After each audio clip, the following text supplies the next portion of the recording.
భారీ జనసందోహం మధ్య కొల్లూరు మండలం చిలుమూరు లంక, సుగుణలంక, ఈపూరు, చింతలంక, పెదలంక, పెసర్లంక గ్రామాల్లో ప్రచారం అడుగడుగున జనం నీరాజనాలు, మహిళా మనులు హారతులతో స్వాగతం పలికిన 6 గ్రామాల ప్రజలు. ఈ సందర్భంగా ఆనందబాబు గారు మాట్లాడుతూ, నేను వేమూరు నియోజకవర్గంలో 3 సార్లు పోటీ చేసి 2 సార్లు గెలుపొందాను. ఇప్పుడు 4వ సారి మీ ముందుకు వచ్చాను. నా మీద 3 సార్లు పోటీ చేసిన వ్యక్తి 6 నెలల క్రితం నియోజకవర్గం వదిలి పారిపోయాడు.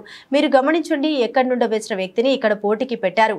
నేను ఎప్పటికీ మీ వాడిని, మీ మధ్య ఉండే వ్యక్తిని. అంతా బాగుంటే 5వ సారి కూడా వేమూరు నియోజకవర్గం నుండి పోటీ చేస్తాను. అధికారంలో ఉన్న జగన్మోహన్ రెడ్డి చేతకానితనంతో పెన్షన్లు ఇవ్వలేక చంద్రబాబు నాయుడు గారి మీద మాట్లాడుతున్నారన్నారు. మట్టి 5 ఏళ్లలో ఒక 1000 రూపాయలు కూడా వాళ్ళు వెచ్చించింది లేదు. ఇవాళ మట్టి పార మట్టి కూడా పోసిన పరిస్థితి లేదు. ఏదైనా సరే అంతే ఉంది. ఇక్కడే మరి ఆ రోజున సబ్స్టేషన్ నిర్మాణం చేపించి మరి కరెంటు కష్టాలు కూడా తీర్చాం. ఇవన్నీ అనేక రకాలుగా చేస్తా ఉన్నాం. మీకు చిరకాలంగా ఒక సమస్య ఉంది, కృష్ణా జిల్లాతో ముడిపడినటువంటి పట్టాల సమస్య. దాన్ని కూడా 2019 ముందు, ఎన్నికల ముందు నేనే ప్రబంధనలో అడ్డు రావడం, ఆగిపోవడం జరిగింది. ఈ 5 ఏళ్ళలో ఏమైనా పట్టించుకుంటానంటే ఎవడో పట్టించుకోవాలా. నేను ఈ గ్రామం నడిపొట్టున నేను తీరుస్తాను.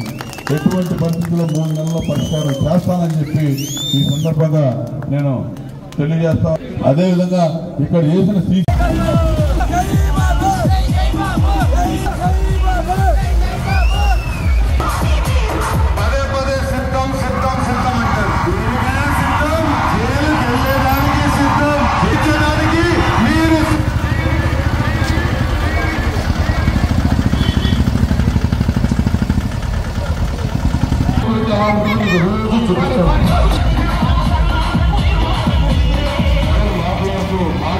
చేసిన మంచి పని గురించి సామాన్యుడు రాజకీయం చేస్తే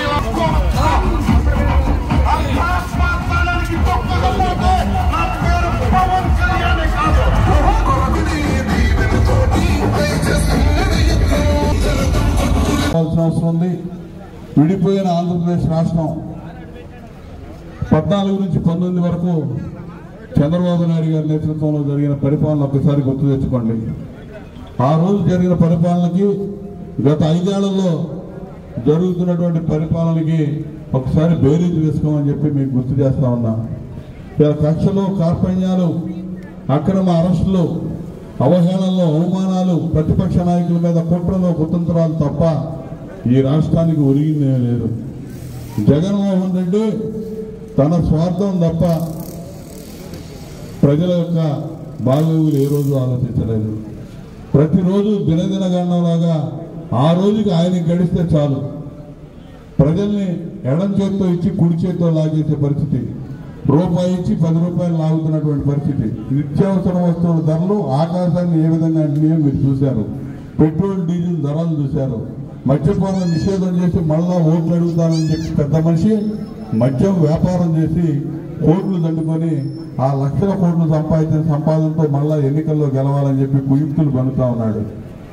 జగన్మోహన్ రెడ్డికి అధికారం అనేది అవసరం, అతని కోసం అవసరం, రాష్ట్రం కోసం కాదు, ప్రజల అభివృద్ధి కోసం కాదు, సంక్షేమం కోసం కాదు.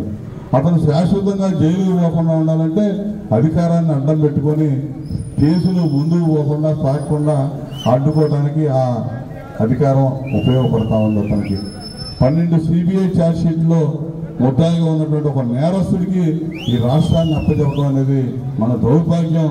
దాన్ని తగ్గట్టుగానే పరిపాలన చేస్తా ఉన్నాడు. ఇలా చంద్రబాబు నాయుడు గారిని అక్రమ కేసులు పెట్టి ఏ విధంగా జైలుకి పంపించాడో మీరు అందరూ చూశారు. తను 16 నెలలు జైల్లో ఉన్నాడు కాబట్టి మచ్చలేని చంద్రబాబు నాయుడు గారి మీద మసి బియ్యాలనే ఒక తాపత్రయంతో అక్రమంగా కేసులు పెట్టి జైలుకి పంపించాడు.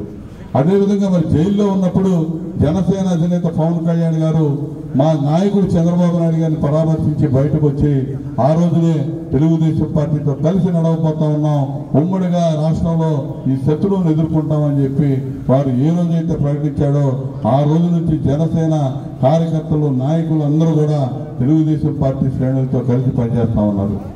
మన నియోజకవర్గంలో కూడా, వేమూరు నియోజకవర్గంలో మరి అత్యధికంగా బహుశా రాజేష్ గారు నియోజకవర్గ సమన్వయకర్తగా, మండల స్థాయిలో నాయకులు కానీ, ఇక్కడ గ్రామాల్లో ఉన్న సర్పంచులు, ఎంపీటీసీలు, ఇతర నాయకులందరూ కూడా మొట్టమొదటి నుంచి కూడా వేమూరు నియోజకవర్గంలో బ్రహ్మాండంగా సహకారాన్ని అందిస్తా ఉన్నారు. చంద్రబాబు నాయుడు గారు జైల్లో ఉన్న 53 రోజులు జరిగిన ఆందోళనలో మీరు కూడా సహభాగస్వాములై ఆ ఆందోళనలన్నీ కూడా నిర్వహించారు.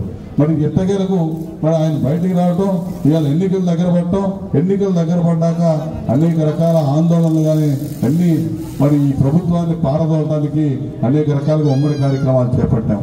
ఇవాళ రాబోయే రోజుల్లో ఎన్నికలు ఇక 18 రోజులే ఉన్నాయి. 18 రోజులు కూడా ఒక యుగంలాగా మరి మనందరూ కూడా ఆలోచించాలి. ప్రతిరోజు ఎంతో విలువైంది. ఈ రోజున ప్రజలందరూ ఎదురు చూస్తామన్నారు.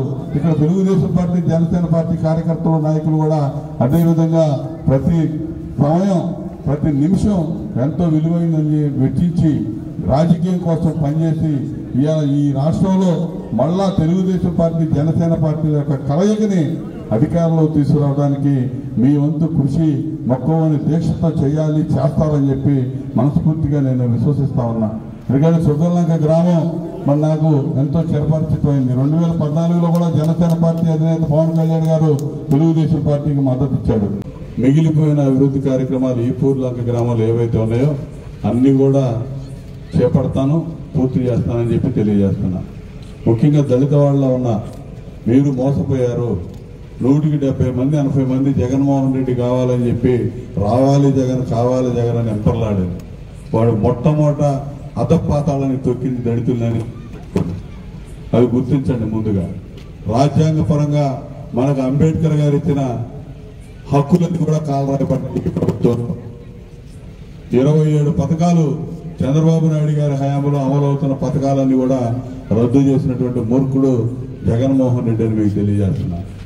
విదేశీ విద్యా పథకం అంబేద్కర్ గారి డాక్టర్ అంబేద్కర్ ఓవర్సీస్ విద్యానిధి పథకం అని చెప్పి 600 మందిని విదేశాలకు పంపించి చదివించాడు చంద్రబాబు నాయుడు గారు. ఆ పథకాన్ని రద్దు చేసి చివరిలో పథకం పునరుద్ధరిస్తున్నానని చెప్పి డాక్టర్ అంబేద్కర్ గారి పేరు తీసేసి జగన్మోహన్ రెడ్డి విద్యానిధి పథకాన్ని పెట్టుకున్నాడు. ఇంతకంటే సిగ్గుమాని చర్య ఇంకోటి ఉంటుందా? మన జాతికి ఇంతకంటే అవమానం ఉంటుందా? మీరు ఆలోచన చేయండి. ఇటువంటి దళితుల్ని పూర్తిగా ద్రోహం చేసినటువంటి వ్యక్తి, దగా చేసినటువంటి వ్యక్తి జగన్మోహన్ రెడ్డి ప్రభుత్వం. ఇవాళ ఎవరైతే ఎంపర్లాడి ఓట్లు వేశారో వాళ్ళు తెలుసుకోండి, దయచేసి యువతరం తెలుసుకోండి. రాబోయే రోజులు ఏ విధంగా ఉండబోతున్నాయో అర్థం చేసుకోండి. యువత భవిష్యత్తు కోసం, దళితుల భవిష్యత్తు కోసం, రద్దయిన 27 పథకాల పునరుద్ధరణ కోసం మళ్ళా తెలుగుదేశం ప్రభుత్వం, అదేవిధంగా జనసేన ప్రభుత్వం కలయికతో ఏర్పడబోయే ప్రభుత్వంలో మనకి మేలు జరిగింది. 100% నేను హామీ ఇస్తా ఉన్నాను. గతంలో మనకు కేటాయించిన సప్లాన్ నిధుల్లో మరి ఈ గ్రామంలో పల్లెలో సిమెంట్ రోడ్ల నిర్మాణం అన్ని చేసుకున్నాం. నాకు తెలిసి ఒకే ఒక పని మిగిలి ఉంది. ఇక్కడ నుంచి ఆ మెయిన్ రహదారికి దారి, అది కూడా చెప్తున్నాను. అప్పుడే మాట్లాడాం, మీరే సక్రమంగా ముందుకు రాలేదు, అది అడుగడ్డిపోయింది.